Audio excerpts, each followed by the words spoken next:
đó này mà hạt bàn tra bàn ti ấy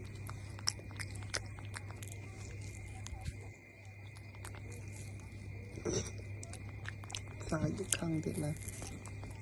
chơi run tu sạp về này không thì thòn chơi hạt đài thó để phá đã lừa bộ tì và bộ xí phá thòn đấy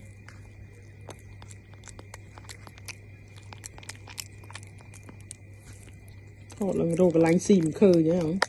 đây thò chết cho mình phá tin ta bị toàn mới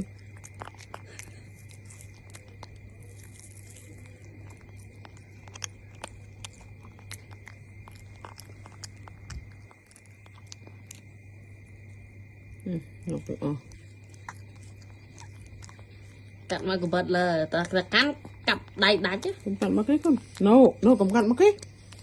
cái con bạn của bật anh đấy